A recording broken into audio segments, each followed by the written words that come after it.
ಇನ್ನು ಇದರ ನಡುವೆ ಸಂಚಾರಿ ವಿಜಯ್ ಅವರ ಆರೋಗ್ಯ ಕುರಿತಾಗಿ ಡಾಕ್ಟರ್ ಮಾತನಾಡ್ತಿದ್ದಾರೆ, ಗಮನಿಸೋಣ. ಓಕೆನಾ? ಓಕೆ.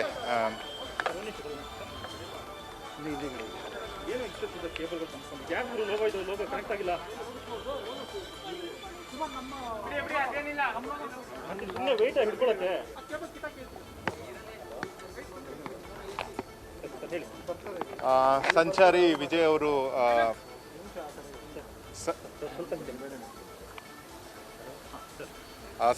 ವಿಜಯ್ ಅವರು ಆಸ್ಪತ್ರೆಗೆ ಬಂದು ಭರ್ತಿಯಾಗಿ 36 ಗಂಟೆಗಳು ಆಗಿದ್ದಾವೆ. ಅವರು ಮೊನ್ನೆ ಮಧ್ಯರಾತ್ರಿ ಸುಮಾರಿಗೆ ಆಸ್ಪತ್ರೆಗೆ ಬಂದಿದ್ದರು. ಆಸ್ಪತ್ರೆಗೆ ಬಂದು ಅವರು ಬಂದಾಗಲೇ ಅವರ ಏನು ಪರಿಸ್ಥಿತಿ ಏನಿದೆ ತುಂಬ ಕೆಟ್ಟದಾಗೇ ಇತ್ತು. ಅವರು ಡೀಪ್ಲಿ ಅನ್ಕಾನ್ಷಿಯಸ್ ಆಗೇ ಇದ್ದರು. ಪೂರ್ತಿ ಮಟ್ಟಿಗೆ ಅವರು ಪ್ರಜ್ಞಾಹೀನ ಸ್ಥಿತಿನಲ್ಲೇ ಇದ್ದರು.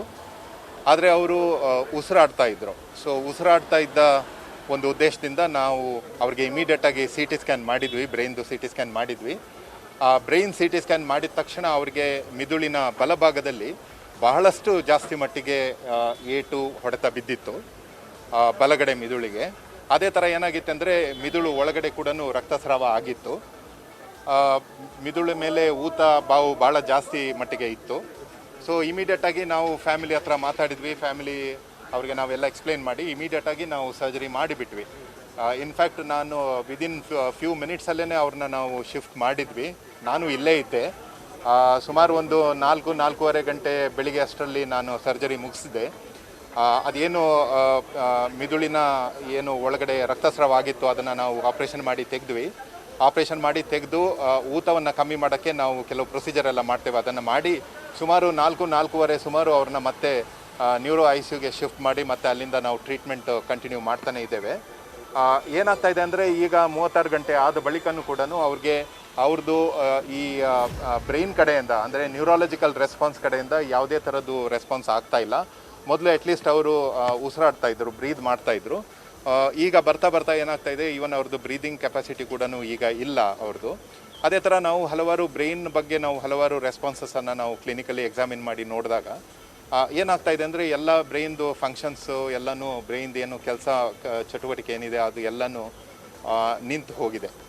ಇದನ್ನು ನಾವು ಬ್ರೈನ್ ಫೇಲ್ಯೂರ್ ಅಂತ ಹೇಳ್ತೇವೆ. ಏನಾಗುತ್ತೆ ಅಂದರೆ ಇಷ್ಟೊಂದು ಊತ ಬಾವು ಬ್ರೈನ್ ಮೇಲೆ ಬಂದಾಗ, ಯಾಕಂದರೆ ಆ ತೀವ್ರತೆ ಎಷ್ಟು ಜಾಸ್ತಿ ಇತ್ತು, ಆಕ್ಸಿಡೆಂಟ್ ತೀವ್ರತೆ ಎಷ್ಟು ಜಾಸ್ತಿ ಇತ್ತು ಅಂದರೆ ಆ ಮಿದುಳಿನ ಮೇಲೆ ಬೀಳುವ ಏನು ಹೊಡೆತ ಇರುತ್ತೆ ಮತ್ತು ಅದರಿಂದ ಆಗುವಂಥ ಏನು ಊತ ಇರುತ್ತೆ ಅದನ್ನು ಕಮ್ಮಿ ಮಾಡೋಕ್ಕೆ ನಮ್ಮ ಹತ್ರ ಜಾಸ್ತಿ ಒಂದು ಟೈಮ್ ಇರಲ್ಲ. ಆ ಟೈಮ್ ಒಳಗಡೆ ಅವರು ಇಂಪ್ರೂವ್ಮೆಂಟ್ ಆಗಬೇಕು. ಆದರೆ ಏನಾಗ್ತಾ ಇದೆ, ನಾವು ಎಷ್ಟೇ ಟ್ರೀಟ್ಮೆಂಟ್ ಕೊಟ್ಟರೂ ಕೂಡ ಅದರಿಂದ ಅವರಿಗೆ ಅವರ ಮಿದುಳಿನ ಊತಕ್ಕೆ ಯಾವುದೇ ಥರದ್ದು ಪರಿಣಾಮ ಬೀರ್ತಾ ಇಲ್ಲ.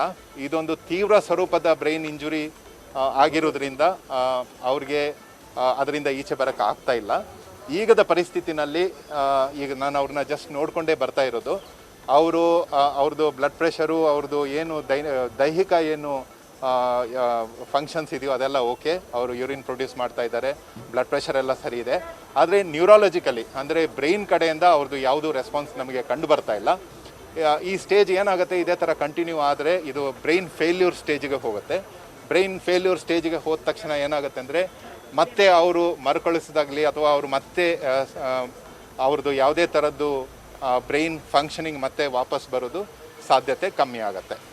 ಸೊ ಈ ಥರ ಅವ್ರದ್ದು ಪರಿಸ್ಥಿತಿ ಇವಾಗ ಇದೆ.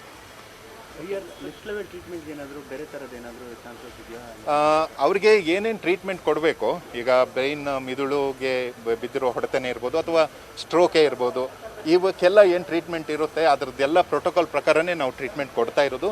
ಯಾವುದನ್ನು ನಾವು ಕಮ್ಮಿ ಮಾಡಿಲ್ಲ. ನಿನ್ನೆ ರಾತ್ರಿ ಮೆಡಿಕಲ್ ಬುಲೆಟನ್ನಲ್ಲಿ ಕೂಡ ನಾನು ಅದನ್ನೇ ಹೇಳಿದೆ, what ever possible treatment we are extending all the support ಅಂತ.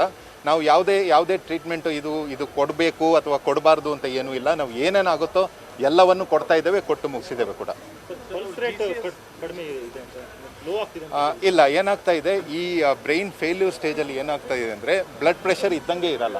ಒಂದು ಸಲ 130ಕ್ಕೆ ಹೋಗುತ್ತೆ, ಇನ್ನೊಂದು 5 ನಿಮಿಷದಲ್ಲಿ 80ಕ್ಕೆ ಬರುತ್ತೆ. ಹಾರ್ಟ್ ರೇಟು ಕೂಡ ಒಂದು ಸಲ 110ಕ್ಕೆ ಹೋಗ್ತಾ ಇದೆ, ಒಂದು ಸಲ 30ಕ್ಕೆ ಬರ್ತಾ ಇದೆ. ಈ ಥರ ಇರೋದ್ರಿಂದ ಇದನ್ನು ಒಂಥರ ಅನ್ಸ್ಟೇಬಲ್ ಸ್ಟೇಟ್. ಈ ಬ್ರೈನ್ ಫೇಲ್ಯೂರ್ ಆದಾಗ ಏನಾಗುತ್ತೆ, ಹಾರ್ಟಿಗೆ ಕರೆಕ್ಟಾಗಿ ಸಿಗ್ನಲ್ ಹೋಗಲ್ಲ. ಆವಾಗ ಇವ್ರದ್ದು ಬ್ಲಡ್ ಪ್ರೆಷರ್ ಕಮ್ಮಿ ಆಗೋದು ಮತ್ತು ಹಾರ್ಟ್ ರೇಟು ಜಾಸ್ತಿ ಕಮ್ಮಿ ಆಗೋದು ಆಗುತ್ತೆ. ಅದಕ್ಕೆ ನಾವು ಈ ಸ್ಟೇಜನ್ನು ನಾವು ಬ್ರೈನ್ ಫೇಲ್ಯೂರ್ ಸ್ಟೇಟ್ ಅಂತಲೇ ಹೇಳೋದು. ಅವ್ರದ್ದು GCS ಸ್ಕೋರ್ ಅವ್ರು ಬಂದಾಗಲೇ 3 ಇತ್ತು. ಸೊ GCS ಅಲ್ಲಿ 3 ಕಮ್ಮಿ, 3ಕ್ಕಿಂತ ಕಮ್ಮಿ ಆಗಲ್ಲ ಅದು. ಸೊ 3 ಇತ್ತು, ಅವ್ರು ಬಂದಾಗ್ಲೂ 3 ಇತ್ತು. ಅವ್ರಿಗೆ ಯಾವುದೇ ಥರದ್ದು ಬ್ರೈನ್ನಲ್ಲಿ ಫಂಕ್ಷನಿಂಗು ಬಂದ ಟೈಮಲ್ಲೂ ಇರಲಿಲ್ಲ, ಆದರೆ ಉಸಿರಾಡ್ತಾ ಇದ್ರು ಅವರು. ಸೊ ಉಸಿರಾಡ್ತಾ ಇರೋದ್ರಿಂದ ಅದು ಒಂದು ಬ್ರೈನ್ ಸ್ಟೆಮ್ ಸೈನ್ಸೇನೆ. ಸೊ ಆದ್ದರಿಂದ ನಾವು ಅವ್ರಿಗೆ ಸ್ಕ್ಯಾನ್ ಮಾಡಿ ಸರ್ಜರಿ ಮಾಡಿದ್ದು ಕೂಡ. Is in the deepest possible coma. ಅವರು ಬಂದಾಗಿಂದ ಹಿಡ್ಕೊಂಡು ಇಲ್ಲಿ ತನಕನೂ ಅವರು is in the deepest possible coma. ಅಂದರೆ ನೀವು GCS ಅಂತ ಹೇಳ್ತಾ ಇದ್ರಿ, ಅದು 3 ಇತ್ತು, ಈಗಲೂ 3 ಇದೆ ಅವ್ರದ್ದು. ಅದು ರೇಸ್ ಆಗಬೇಕು ಅಂದರೆ ಅವ್ರು ಮತ್ತೆ ಕಣ್ಣು ತೆಗಿಬೇಕು, ಅವ್ರು ಕೈಕಾಲು ಮೂವ್ಮೆಂಟ್ ಮಾಡಬೇಕು, ಅವ್ರು ಮತ್ತೆ ಅವ್ರ ರೆಸ್ಪಾನ್ಸ್ ಬ್ರೈನಿಂದ ತೋರಿಸ್ಬೇಕಲ್ಲ. ಅದಾಗೋಕ್ಕಿಂತ ಮೊದಲೇ ಬ್ರೈನ್ ಸ್ಟೆಮ್ ಫೇಲ್ಯೂರ್ಗೆ ಹೋದರೆ ಅಥವಾ ಬ್ರೈನ್ ಫೇಲ್ಯೂರ್ಗೆ ಹೋದರೆ, ಯಾಕಂದರೆ ಬಿದ್ದಿರುವ ಹೊಡೆತ ಎಷ್ಟು ಜಾಸ್ತಿ ಇತ್ತು ಅಂದರೆ ಅವರ ತಲೆಬುರುಡೆ ಕೂಡ ಫ್ರ್ಯಾಕ್ಚರ್ ಆಗಿತ್ತು. ಸೊ ಅಂಥದ್ರಲ್ಲಿ ಏನಾಗುತ್ತೆ ಅಂದರೆ ಆ ಟೈಮಲ್ಲಿ ಆಗಿರುವ ಏನು ಇಂಜುರಿ ಏನಿರುತ್ತೆ, ಬಾವು ಊತ ಏನಿರುತ್ತೆ, ಅದನ್ನು ನಾವು ಆಮೇಲೆ ಕಮ್ಮಿ ಮಾಡೋಕ್ಕೆ ನಮ್ಮ ಹತ್ರ ಜಾಸ್ತಿ ಟೈಮ್ ಇರಲ್ಲ.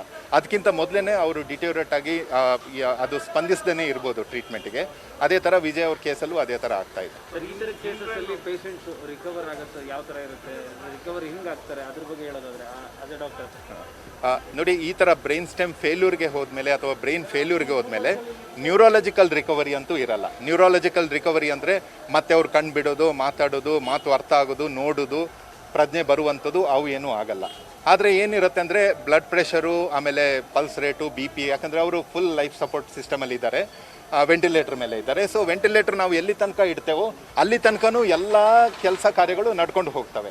ಉಸಿರಾಟನೂ ನಡೆಯುತ್ತೆ, ಹಾರ್ಟು ಬೀಟ್ ಆಗ್ತಾ ಇರುತ್ತೆ, ಆಮೇಲೆ ಜೀರ್ಣಕ್ರಿಯೆನೂ ಆಗ್ತಾ ಇರುತ್ತೆ, ಕಿಡ್ನಿನೂ ಕೆಲಸ ಮಾಡ್ತಾ ಇರುತ್ತೆ, ಎಲ್ಲ ಹೋಗ್ತಾನೆ ಇರುತ್ತೆ.